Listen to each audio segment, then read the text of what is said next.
Então, a gente está falando de frequência. Eu tinha na minha cabeça, eu não lembrava que tinha toda essa peculiaridade em relação aos tecidos, a propagação deles e a escolha da frequência de acordo com como que se dá essa propagação. Mas eu lembrava, dependendo de qual momento que esse paciente está dentro da aplicação. Então, porque imagino que numa primeira sessão de terapia de onda de choque, você possa ir para uma frequência, de repente, mais alta pelo conforto, para ficar mais na superficialidade. Depois, você buscar atingir essa frequência mais baixa para ter uma propagação mais interessante e atingir mais o tecido na segunda, terceira sessão. Não sei, eu sei que é uma coisa que, com alguma frequência, que vocês utilizam até, né? Uhum. Até certo ponto é isso. Ou pelo menos na mesma sessão até, de repente, uma acomodação inicial com uma frequência mais alta e depois na sessão atingir ali a frequência que de fato vai chegar mais no tecido. É exatamente isso. E aí o típico é utilizar, eu vou falar como a gente usa atualmente, não é todo lugar que usa isso, mas é a forma que a gente vê que gera o resultado que a gente quer, tem menos desconforto para o paciente e gera uma melhor experiência também. E aí o ponto final foi até um adicional que eu fui colocando com o tempo e deu certo. E assim, não deu certo só empirismo, tem estudo para falar sobre isso, mas que ninguém falava, pelo menos eu nunca tinha visto falar de onda de choque sendo assim. Mas geralmente a gente faz 2 tipos de aplicação diferentes. Você pode fazer uma aplicação pontual, que você fica parado, estacionário em um lugar.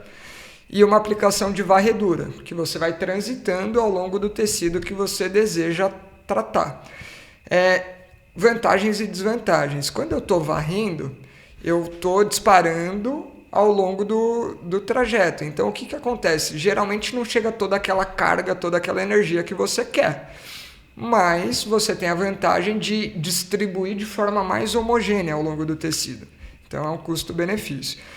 E aí uma das coisas que ajuda é quando você varre, você faz quase que um scan, né, do que está acontecendo, onde o cara está mais sensível, onde não está e tudo mais. Então, geralmente o que a gente faz é frequência alta, máxima da máquina, uma intensidade baixa para começar e essa varredura ali para você ir detectando onde o cara está um pouco mais sensível e gerar uma certa acomodação, porque o cara, imagina, o cara está esperando uma britadeira no pé dele. Então, é para meio ir chegando essa britadeira aos pouquinhos e para ele entender o que é realmente aquele estímulo e passar pelo menos aquele medo, aquela sensação ruim que ele vai ter no início. Beleza. E aí essa varredura, geralmente, você já vai ter uma noção dos pontos principais que você examinou antes e aí depois você vai para uma aplicação um pouco mais pontual. E aí nessa aplicação pontual é onde você vai tentar chegar na dose terapêutica, mais ou menos, né? Que aí você vai, no geral, progredir na intensidade até onde o cara tolera e depois você vai tentando aprofundar, né? Tipo, abaixar a frequência. Justamente porque quando você abaixa a frequência, no geral, você pode chegar num ponto de desconforto muito cedo e a experiência para o cara não é tão boa assim.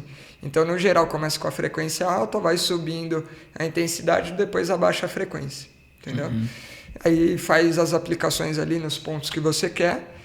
E o adicional que eu falei, em teoria, você acabou o último ponto com a menor frequência possível e a maior intensidade. Então, o cara está no ápice do desconforto ali, né? Tudo bem que já tem até uma reação analgésica do próprio corpo para controlar um pouco isso, mas a experiência não tá boa. E aí, uma das coisas que eu comecei a fazer é uma varredura final. E aí é baseado até o livro não é da Físio, mas foi a primeira vez que eu li isso, foi no Rápido e Devagar. Não sei se eu já falei para vocês.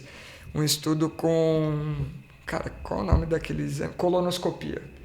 E aí fazia o exame em 2 grupos diferentes. E aí o que foi observado depois, como desfecho, é a experiência em relação ao exame. Puta, exame desconfortável. Aí você vai lá e coleta. Como que foi a sua experiência? Como que foi o desconforto e tudo mais. E imagina que o exame, sei lá, não vou lembrar, termina em 15 minutos. Para um grupo terminou em 15 minutos, tchau. Para o outro grupo ainda adicionou mais, sei lá, 5 minutos em que o cara continuava realizando a colonoscopia, mas sem movimentar muito, sem mexer. Então prolongou o exame, né? Demorou mais e depois encerrou o exame. Com uma parte que não vai servir de nada. O diagnóstico já estava feito, já tinha feito tudo o que tinha que fazer. E aí foi coletada a informação da percepção de experiência dele, de desconforto. E para esse grupo a percepção foi melhor. O cara ficou mais tempo sob desconforto, o cara ficou mais tempo sob exame com algo que não gerou benefício, em teoria, mas ele achou melhor. Né? Mas essa galera fazia esse exame acordado? Então, mas o estudo fala sobre isso, sobre o tempo de duração. Não sei... Porque o exame é sedado, né? Eu fui acompanhar a Ana uma vez, ela saiu grogzinha. Eu fiz sedado. Mas eu não sei, né? Como que era feito. Mas, enfim, foi avaliado a percepção da pessoa. E aí, cara, vale a pena, talvez, para melhorar a percepção, fazer um ponto a mais que ela guarde a última impressão do que foi a terapia com algo um pouco mais confortável?